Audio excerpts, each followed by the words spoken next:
feels like a game and like a gotcha or something, and it's more about that than it is about actually dating somebody and caring about another person, and then you find out somehow or they tell you way later. It feels like deception. To not Mhm. think that trans people are deserving of love. The first question that I have about it is, did anyone ask the lesbians?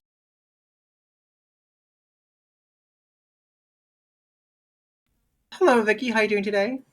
I'm doing good. Thank you so much for having me. Yeah. So, everybody, welcome back to another episode of Cassie Speaks Up. And today we have Vicky. And Vicky, you want to introduce yourself? Well, hello everybody. My name is Vicky. I host a podcast called Voices with Vicky. I've been on other various platforms as well. You may have heard of Jessica Gill, Buck Angel. I've done a lot of projects with them. And so today I'm back with Cassie on Cassie Speaks Up, and I'm really excited to be here. Yeah, thank you for being here. Make sure you subscribe to myself and for Vicky also. Make sure you like and make sure you down in the comments you tell us after the video what you thought about the video. Okay, let's get to it. So, the very first topic we're going to go over today is going to be about disclosure. And I know that we have talked briefly about disclosure on your channel when we did a collab. Mhm. And what are your thoughts about trans people trying to say, like, hey, we don't need to disclose? Or when do you think people should disclose that they're trans when trying to date? You know, I have seen a lot of things out there, a lot of opinions about disclosure and people being very arrogant about those types of things and having an attitude that they don't have to, or bragging that they didn't, and the person that they went out with or slept with or whatever didn't notice. And I find that very well, obviously it's very disingenuous, and if you're really being true to yourself and you're really trying to date, I would think that you would want to disclose that because it is part of who you are, right? I've always found it kind of odd that someone would go out of their way not to disclose that. It feels like a game and like a gotcha or something, and it's more about that than it is about actually dating somebody and caring about another person in any way, shape, or form, right? And I do think that disclosure is something that it's sometimes I hate to say it like this, but I think for those that are trans, like that's kind of the cross you bear. There's things that you're gonna have to do it or say at some point that might be uncomfortable, might be an uncomfortable conversation. And I believe there's someone for everyone, and some people don't care, some people do. It depends on sexual orientation and preferences, and all that stuff goes into dating. Dating is a very personal space for each individual involved. So I think it's something that definitely would have to happen. When I would myself, I'd want to know up front. I'd want to know up front, especially if it was like in an online type of thing where I was looking to date someone online. I would want to know before I met them if they were trans or not. Okay. That's just me. That's just me. Obviously, if I met somebody on the street, I wouldn't expect them to tell me right away, like, "Hey, I'm trans," like, tell me all the personal information right up front. But I just think it's something that would have to be done at some point, before it got too far down the road, because you don't want either person to get hurt or be disappointed. I just think honesty is the best policy. I don't see why not. Yeah, I 100% agree with you when it comes to online because obviously, like if it's online, you're already protected Yeah. behind like a online space. So I don't think there's any Hmm. reason to like avoid disclosure right away. But I agree with you. Like in person, you don't necessarily, if I heard you correctly, don't necessarily need to do it like right away. But obviously, I believe that it should happen before anything like sexual happens or before you start like making out or especially Yeah. before you start talking about like marriage and like kids and stuff like that. So, Oh yeah, there's so many avenues to this as far as like what your future would be, what you'd want, what's possible, what isn't possible. I mean, mhm, yeah, I would feel deceived if the person waited until after like a physical encounter of some kind and then was like, "Oh, by the way, I'd be a little bit like, why didn't you tell me that? Like, because then I'd feel like, well, what else didn't you tell me? It's just like anything, when you date somebody and they don't tell you something, or they avoid telling you something for a number of months, and then you find out somehow, or they tell you way later, that feels like deception, you know? It does, yeah. So I can understand that there's like so many different like layers to this, and I can actually apply to like so many things. So I don't know why like people who are trans should get like special treatment about like, hey, I don't have to disclose, or I should keep this a secret. So I believe it's very selfish. So Yeah. like let's say that someone has like a sexually transmitted disease, okay?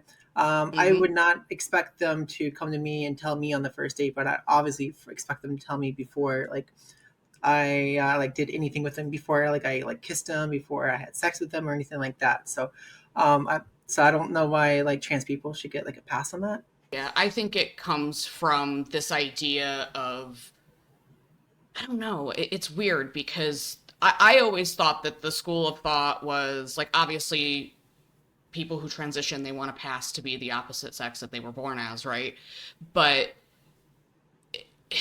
there's still that element of biology involved. And if somebody wants kids and that person can't have kids, or because there's just a variety of things that could be a thing. Because if somebody a guy thinks that you're a biological woman, let's say, and, and you can't carry children, so, and maybe they want their own children. There's just so many different things to think about, and I just think it's selfish to not um, let that person know what's up. I think it would be endearing to be upfront. I think I that it shows, accountability, it shows honesty, it shows that you care about the situation and care about I think that people think everything's transphobic, and so they if you don't want to date me, then you're transphobic or whatever, and that's a thing too, which is also doesn't make any sense to me because, again, preferences, sexual orientation, all these Let's get things into are, that. yeah. So if the only reason you don't want to date someone boils down to the fact that they're trans, that's transphobia right there. You say that sexual orientation is a choice, but then call gay people transphobic for having a genital preference. What? You're out here. So Yeah. um so I don't see it as much now as I used to, but it's still a thing that goes on, especially in like debate areas like TikTok, where we have trans people tell biological women, biological men, whatever, that if you don't date them, that you're transphobic. And I fail to see how this is accurate. I've used this example a couple of times on, I think, on other podcasts, or maybe even on my own. It's sort of like me asking out a straight woman on a date and her rejecting me, and me turning around and calling her homophobic. You see what I'm saying? Like, I'm asking somebody out, Yeah. they're not interested in women like that, and then be throwing it in her face that she's homophobic. It's like, that doesn't make her homophobic. It just makes her straight and not interested in dating women. You see what I'm saying? And I find it kind of the same thing. Like, so if, say, a trans woman asks me out on a date, they're a trans woman, I'm not interested in that because they're a biological man. That makes me transphobic? It's not a phobia. I'm not like afraid of you. I don't fear you. It's just maybe not an interesting thing that I have romantic attraction towards. That's all it is. It's actually pretty simple. And I'm not, I really think that I think a lot of that comes from the fear of rejection. So if they can turn around and say, you're phobic, then they can avoid having to deal with the feelings of rejection. And I see a lot of that, a lot of fragile personalities out there. that use that as a go-to, and they sort of use it as a shield to hide behind that instead of having to face the fact that not everybody's going to love you, and not everybody's going to love me, in that way or whatever. So that's my take on it initially. Yeah, I feel like even with like heterosexual like relationships that people have the same thing, like, hey, like I'm not into you because of like XYZ. So I don't see why because someone's trans, why that would be inherently like transphobic. Takes me into my next question. What is that, what would you consider to be transphobic when it comes to dating? When it comes to dating, Yeah. that's an interesting question. Yeah, someone I've never heard anyone actually say, because there I believe that like the entire like idea of like not dating someone simply because they're trans is not transphobic, but I believe that there are ways to be transphobic in dating. I don't know if you want me to give you an example. Yeah, give me an example. I'd like to understand that.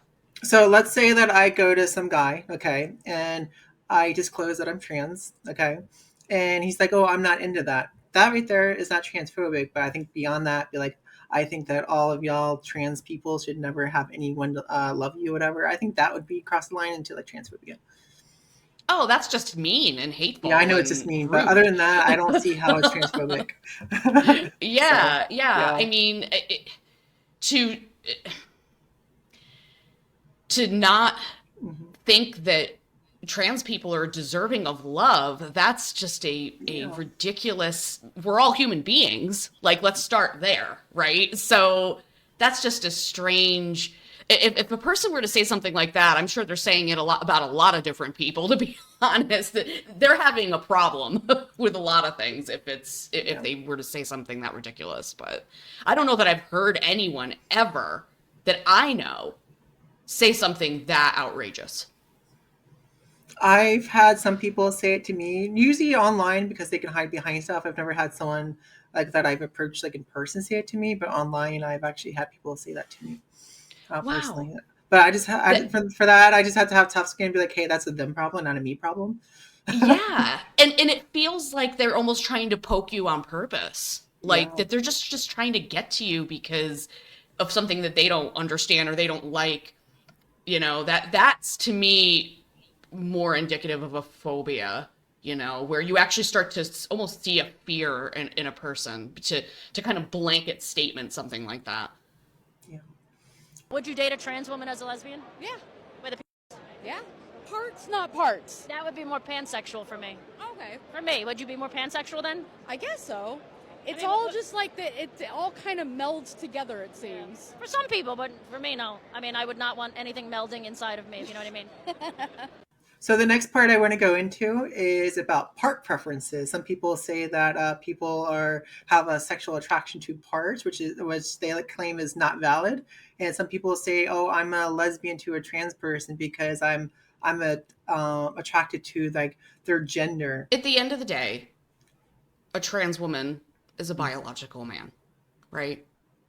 And I think that most lesbians are lesbians for a reason. It's because they have an attraction romantically, sexually to other biological women. And I think that parts do come into play. It just does.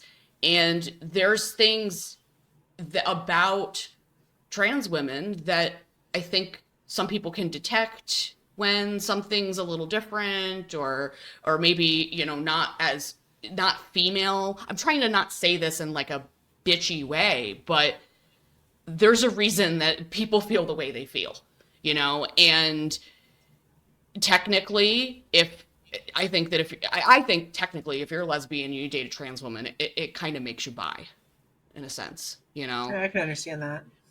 Yeah, and so this idea that it's not valid, that parts aren't in the conversation, like that would mean that it's just none of it ever makes sense to me. I feel like it's deliberately confusing and muddy because everybody's always lining up to be like, "See, I told you."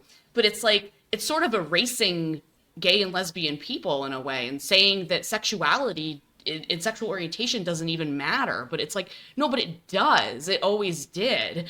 It's not something that you can just, change and turn on and off.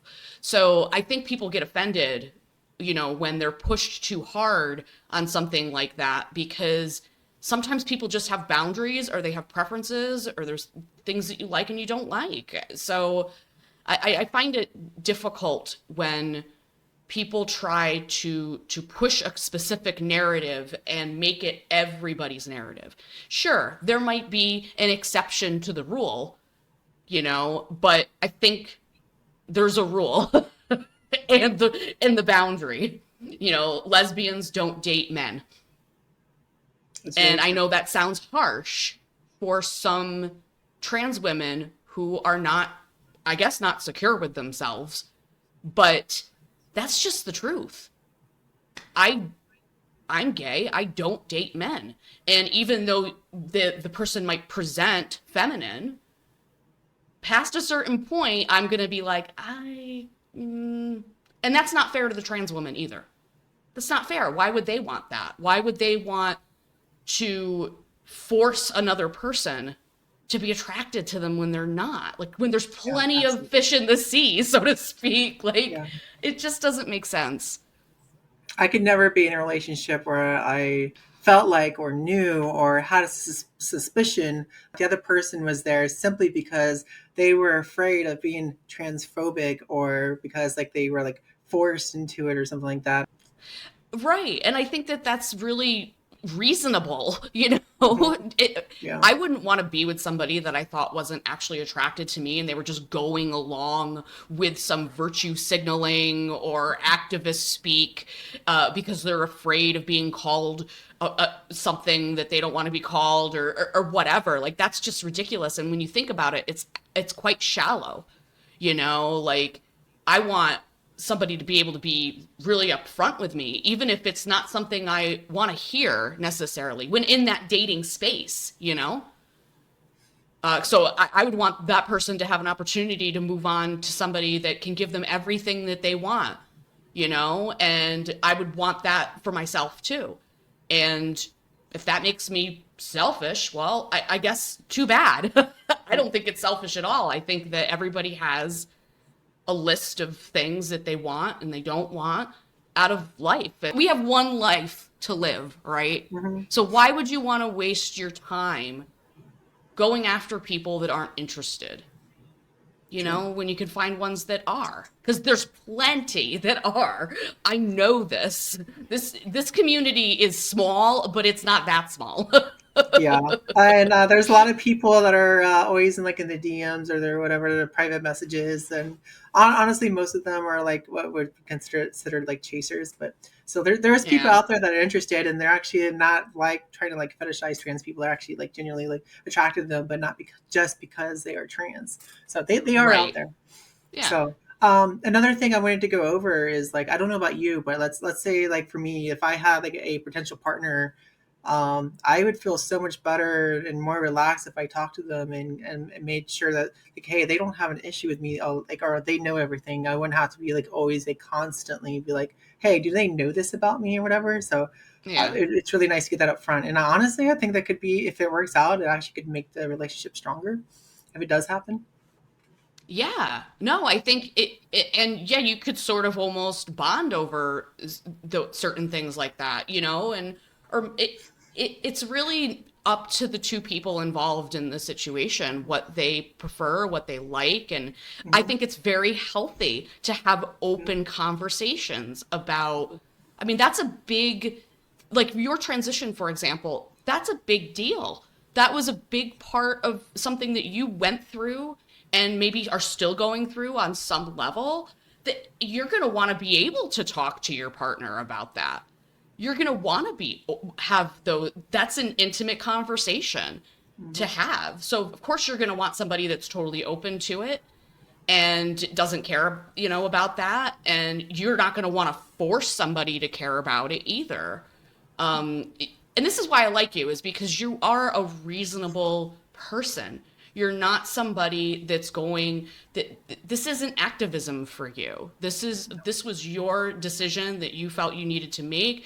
This has helped you alleviate dysphoria, and it's helped you have a better life for yourself. And I think that's perfectly normal. to want to have somebody in your life that you can share those experiences with, either if positive or negative or whatever. I would totally want that for any trans person, like anybody, you know, not just trans people, all people. Do you remember years back when things went from sexual orientation and they tried to change the wording to sexual preference? Yes. Hmm. It's another one of those word To things. imply that it's interchangeable or something. Yeah, so like, oh, it's a preference. You preferred. It means that it's a choice. Yeah, so it's been an ongoing like, let's change all the terminology and language so that we can control the narrative kind of thing. Absolutely. And that's infuriating actually to, you know, it's like, you know, the word lesbian, it's like non-woman, non-man loving non-man. You say women's existence isn't dependent on men, but then change the definition of lesbian to non-men loving other non-men. And it's like, Yes, what? Like, you're reading my it's, mind because I had that in here to go over. So since you brought it up, how does that make you feel as a lesbian? How does it make you feel to have the definition change from a woman who likes women to non-man who is into non-men? It's confusing. well, I think the first question that I have about it is, did anyone ask the lesbians what they thought about that before making that move? And who's in charge of this? Who's behind changing these definitions and making them officially changed forever, or until they change it again?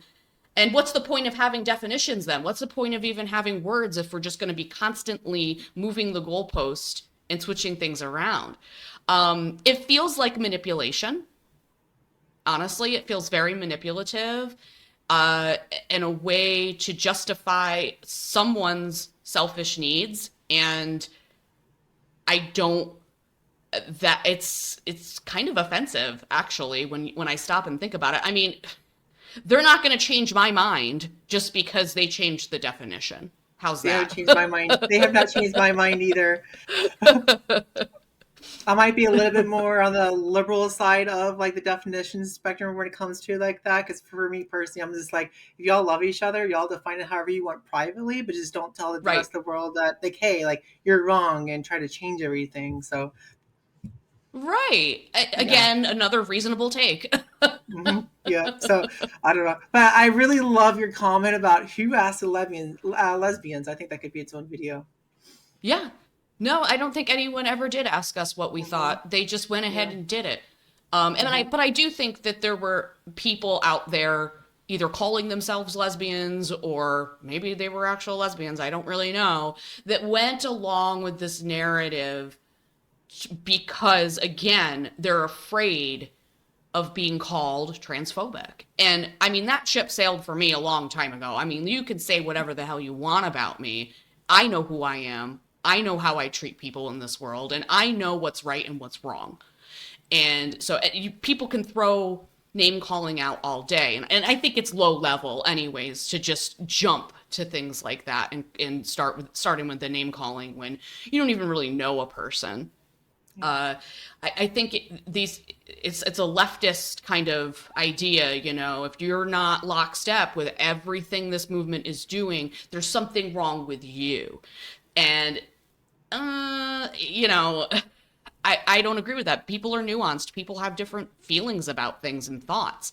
Like, doesn't make me, you know, just a monolith because you know, I'm part of the LGBT community, which I don't really even feel that way anymore. Nor do I think it's a necessary thing either. But that's another conversation. Yeah. It's interesting that you bring that up because people always ask me, "Oh, are you part of the trans community?" And I'm just like, "Well, yes, but no." Like I sure like in my everyday life if I meet a trans person, sure I can relate to them, but the trans community, I'm just like I'm only related to them or whatever associated with them through like the guilty by association kind of like aspect.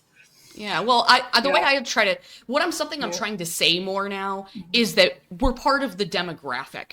We're not part Mhm. of the community, you know, Yeah. because that's really I what it don't recognize is. the community anymore. Like I look at the community and I'm just like, I cannot relate. I'm sorry. I Yeah. cannot relate. Neither can I. Yeah. And I don't, I think two things happened at the same time. I think the community changed, and I think I also changed. I think it's both for me. Uh, and I don't know if I changed because of the community, probably because I saw things happening that I didn't agree with, and that made me back off and kind of reset my thinking on what I think's good or appropriate or bad or whatever. So I think it's both for me. I changed and the community went somewhere that in a direction that I'm not comfortable with. I feel like you would know more about like the issues with trans people when it comes to like lesbian spaces than I would, because I don't actually like go look for that thing. I'm not part of it.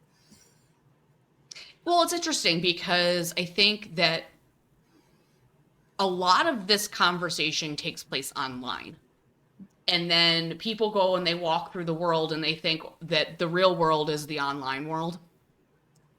But, and I've also heard from other lesbians that the dating world has changed a lot in the last 10 years. So I wouldn't know anything about that because I'm married and I've been in a relationship for, almost a decade. But apparently between then and now, when you go online, say Match.com or what have you, if you say you're a lesbian and you're in the lesbian, area of the site, it's riddled with supposed trans women, but a lot of them have beards. You can tell that they're men cosplaying the trans identity, I guess, and they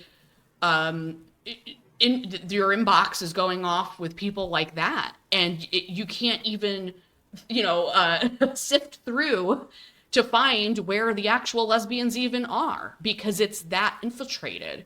That's what I've been told. I've never gone out of my way to explore that because I'm taking lesbians' word for it that that is what's going on. I actually had a guest on my podcast quite a while ago who was basically just totally bullied, shut down, harassed in this lesbian dating group because she said she didn't want to date a trans woman. And she was like, Wow. what? Like, wait, I thought I could have my sexual orientation. And it's as if you're not even allowed to have that anymore. So those are the things, that's the feedback that I get from a lot of women in those spaces. I don't know, and I feel we have to face it too, that a lot of dating in the LGBT world initially kind of takes place online. There's a lot of that because it's hard sometimes walking the world to find those people unless you go to a bar, and not everybody wants to do that. So it has put a strain on lesbians, and there was a case in Australia where this, again, I say supposed trans woman won the case, a discrimination case, because they didn't want to have this trans woman on their dating site because it was for women only, and they excluded this guy and they sued over it.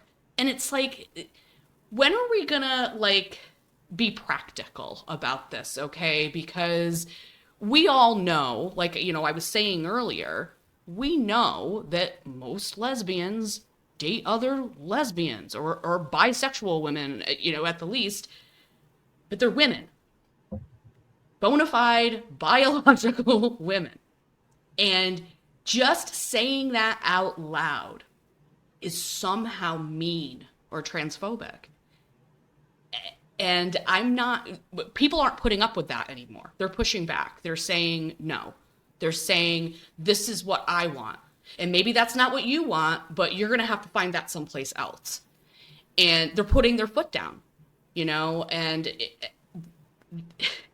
women are very empathetic people. They're very kind people. And I think in some respects, their kindness was taken advantage of by some of these people that are doing things nefariously. So that's part of this too. as far as the dating world is concerned. But again, that's a lot of the feedback that I get. I have not personally had to deal with it, but that's what women are telling me. Okay.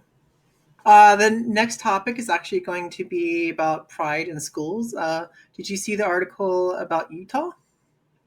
I did see this article, and I think it's so funny that you are bringing this up because I'm actually in the middle of editing my last video, and I talk about that article Okay. and how it infuriates me a little bit because of how biased it appears in the headlines. And it's part of a video that I titled Why I Left the Left. And it's because of things like that that's driving me crazy. I'm a trans woman. You're a lesbian woman. Okay. Yep. And I'm wondering how much of this we agree on when it comes to pride inside of schools. So, my first question is, do you think pride should be taught in schools, or do you think they should be like having like pride flags and all that all over the school? What No, would you I say? don't. I don't think that they should. I think that once kids get to high school, if they want to have like a community group that is inclusive of LGBT or people that are, because once you get in high school, you're starting to go through puberty, so you're starting that self-discovery thing. So I can understand how some of those conversations might be started once you reach that point. But as far as teachers teaching this stuff, I don't really understand what there is to teach. That's what I don't get. And most of it seems geared towards the gender ideology part more than anything else. And they're really pushing that. And I just don't understand what there is to teach. This is something that you either that happens or doesn't happen. And I just think it's overboard and it's an overreach in a lot of these school systems because of this push for it started out that they didn't want kids to be bullied, and then they just kept going and going and going, and before you know it, the social studies teacher is teaching about whether or not that you're a boy or a girl, and it's like, huh? Like, why do we have to go there and plant that seed? And I think kids at a certain age, they're very, very impressionable. They're confused about who they are. They're in constant flux with their identity, and they change constantly. So to put that out there on the table for them to have to think about and to contemplate and worry about, I think it can be more detrimental than helpful. I think it's real. I think it should be up to the parents whether or not they teach kids that. I really do. I don't think it's if they want to have a class where you sign a permission slip and your parent allows you to go to that, that's different. But to just be, I feel like they've totally gone rogue and they're just totally, blanketing everything in that. And some people, even though I don't agree with it, some people have religious principles around this type of thing. And they have a right to not be involved in it if they don't want to. Even though I don't agree with what they're saying, like, I don't want to push that on somebody that doesn't want to discuss it, nor do I want them to push things on me. So it has to be a mutual two-way street. And I don't think that we're doing that anymore. I think that we're trying to be in charge of everything, and it's not fair. It's not fair to the parents, it's not fair to the kids. So I personally don't think there should be like an absolute ban. I think similar to what you said, like it should be taught like if the parents give permission for it, like in a small classroom. But I don't think you should be having like flags everywhere or going hey, asking everyone what your pronouns are and all this other stuff. I think that's a little bit too extra.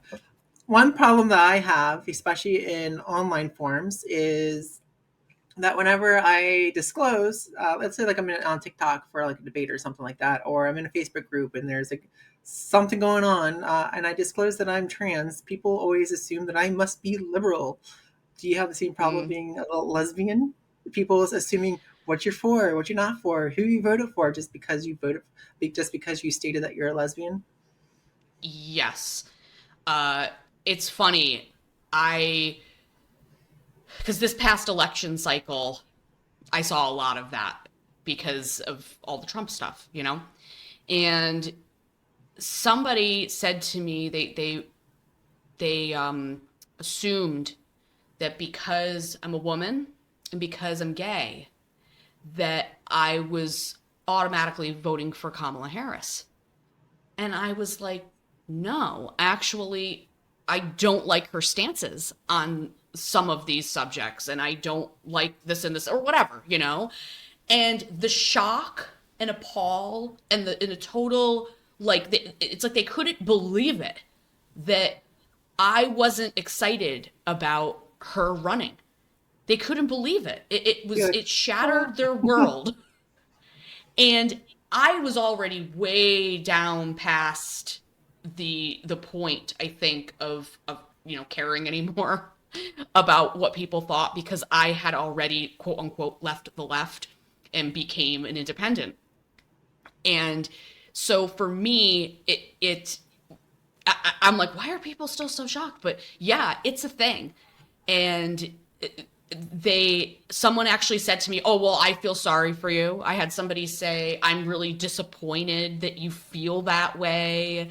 It was, and these people weren't necessarily people that were close to me either that said this stuff. And I'm like, this is outrageous that you're disappointed when I literally just gave you some solid answers on why I think the way I think. And they just can't, it's one road for some of these people. It's one road and they don't deviate from it no matter what. The whole vote blue no matter who thing, it's turning into a cult. Like, and I say that funny, but like it does have some elements to that going on where you're like, these people, are you hypnotized? Like, or is it just because they hate Trump? I mean, I think a lot of people, they just hated Trump. So they because feel they're told forced. to, right? Because they're told to There's treat. that. I hate them. Yeah. Yeah, and well, there's that too, and there's that element of it, and I think that whole campaign, Kamala's campaign, was botched from the jump because I think they relied on the fact that they thought they'd have enough hatred towards him to help her win. And I'm like, that isn't going to work. You can't rely on people's hatred of something to help you do something positive. No. So I think that's why it fell apart. That's just I mean, we could go down a rabbit hole about politics and why I think things ended up the way they did. But for the most part, I think it has to do with just people that camp got too hateful and people were alienated by that. I was one of those people that felt very alienated and put off by just the constant going on and on, TDS, and I was like, this is ridiculous. Don't you have anything to offer? What do you have to offer? It's like, oh, not Trump. And I'm like, that's not enough for me. That's not enough for me. Or I've seen those videos where people give answers like, oh, who are you voting for? And they'd be like, I think it's obvious. Or I'm voting for Kamala. I'd be like, why? I'd be like, I think it's obvious. I was like, that's not an argument. But it's like, come on, can you give me some actual factual like details, some policies or whatever, even if they're not like, they don't make sense, just something other than, oh, I think it's obvious or something like that. So yeah, and I'm open to people saying to me, look, Vicky, I just do not like Trump and I can't get past it. And I understand that. I understand that some people just really, but they're being honest. I just can't get past this. I don't want that man back in office. The end. And I'm like, okay, I respect that. And some of those people you can have reasonable conversations with, but many of them you can't. You can't say, well, I think he did this good, but maybe not that so good. Or, I think he did good by picking this person for their cabinet, but maybe I don't like that about them. Like, those are the kinds of conversations that we need to be having more of, because this divide that we're on is just so unbelievable. And the divide is happening now in the LGBT too, because of politics, but also because of the slew of other things, like the activism and all that. But there's just divide among divide, and there's a lot of people in denial about that still. They think that this is good and normal, and I'm like, no, it's not. I know for me, like personally, in my experience, prior to this election, I have always voted Democrat, Hmm. and grant you, I was never like super like liberal, and I just literally voted that way because like everyone else around me voted that way. I didn't actually know much of the policies, and I was like, oh, this is the party for like for LGBT, so I just like blindly like voted for them. Yeah. But it was very liberating when I actually started like looking into things, questioning things, and actually like even got more public about it. And even though I got a lot of like backlash, whatever, but it really opened up my eyes. But it was very liberating. Oh, I felt the same way, and I've used that same word, liberating, and I've actually met people like you because I stepped away from that space. I'm actually better off because people have asked me, have you lost friends? And I'm like, not anybody that meant much of anything to I me. have a lot less drama in my life. Yeah. So I haven't um, lost friends. it, Yeah. yeah. So it's sort of one of those things that, I think it's liberating. I think it's been more thought provoking for me. I've been able to meet a more variety of people that have different ways of thinking about things, and it's not all the same.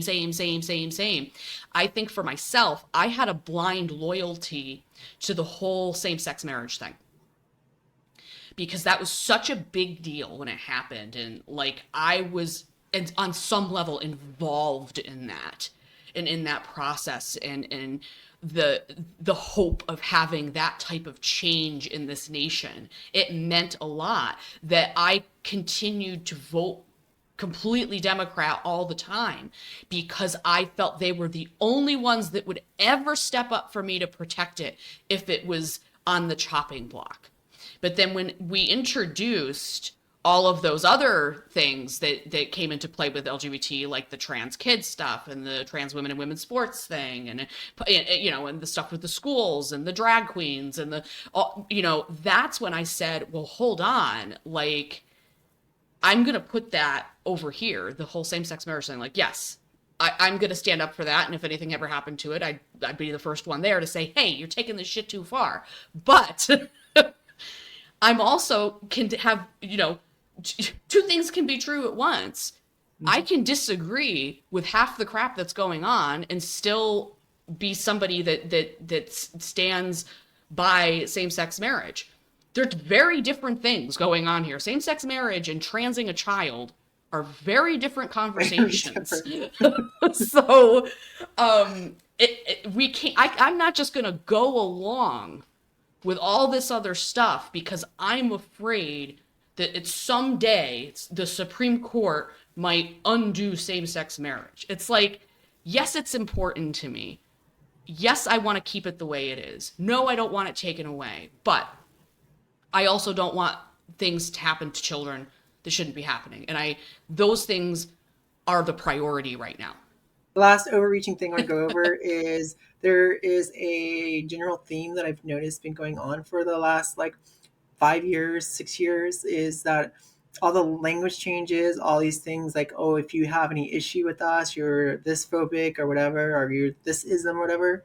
Mm-hmm. Essentially comes down to the erasure of like women and females, trying to like redefine everything, trying to say, oh, and trying to like to silence women. Well, one of the things I actually just saw something, it was on the news that there was a clip of it on Instagram. And I think Buck Angel actually interviewed this woman. She actually was a former inmate in the state of California, and she actually had to live in in prison with a trans woman or somebody that's saying that they were a trans woman, because I don't even believe that half of them are. I think they just want to transfer to a women's prison and they'll Yeah. slap on some makeup and say they're trans. Yeah. But And when it comes to prisons, I wonder how many of them are like trans before they went in, and how many were trans after they went in. it sounds like the majority of them made that switch after the fact, and they did the bare minimum to say that they were a woman, and they got transferred. And she said, this is the way she sees it, because now she's out there advocating to make sure that this does not continue, because women are being R-worded, women are being harassed, women are being put in very uncomfortable positions. I mean, they're already, incarcerated for whatever they did. And some of them, before they were incarcerated, also faced violence and on a varying degrees of abuse or whatever from their boyfriends or husbands or whatever went on, and now they have to deal with it again while they're inside trying to be rehabilitated, right? So what she's saying is that she feels that this is something they're starting there. They're starting in the prisons, but they want to normalize, basically, there's men and then there's everybody else. And instead of there being men and women, and they're starting in the prison system, and it's literally an attempt at an erasure of women's spaces. And when she said that, I mean, it's almost unbelievable. You're like, that's crazy. Like, how could that be a thing? But when you actually examine what's happening and the behavior of the people that are implementing these policies, acting like it's not a big deal, you're like, you must be up to something here, because why else would you be so okay with this? So I'm concerned about it, but I also think that that the tide has turned a little bit. I think a lot of people are waking up to the fact that some of this experiment has been a huge failure and it's hurting people. So I think the trans activists or whoever, they need to just get out of the conversation, because half of them don't even know what they're talking about. Yeah. I think they don't represent 99% of the community anyway. It's poor representation. It's terrible representation. And, that's part of the problem. And it's the same thing with an LGBT. I don't even know who represents that now. I think it's just queer people saying that they're queer. What is queer anyway? Bunch of straight people trying to get involved in stuff they know nothing about. I mean, it's like, what is queer? Someone define it. They can't. To me, it's always been a slur, so I see it everywhere now. They're just trying like hell to make that a normal, good thing to say, and I'm like, damn, that is something else. With this stuff with the language, it's really quite something that it's very bold, and I think that's part of the allure for people, to come out and say that they're queer. They're taking back a word. Here we are queer. Yeah. And I think that there is sort of a strange almost erasure happening, or an attempt to kind of blur the lines of gender, or make gender this not important thing. But what's interesting is that it's supposedly not important, right? But then the emphasis is constantly on it, all at the same time.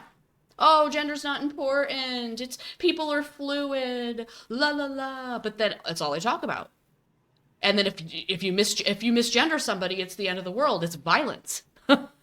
So which is it? I think there's a lot of contradictions going on too. So, all right, everyone, that is all for today's episode. And thank you, Vicki, so much for joining me.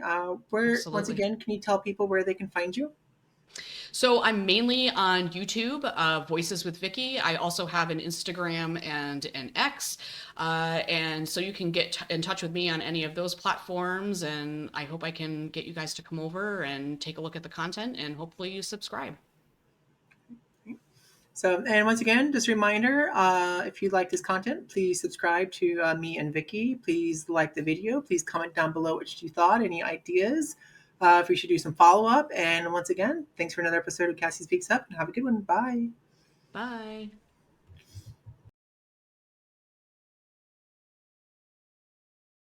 Is and is not. You didn't know I'm a biological woman?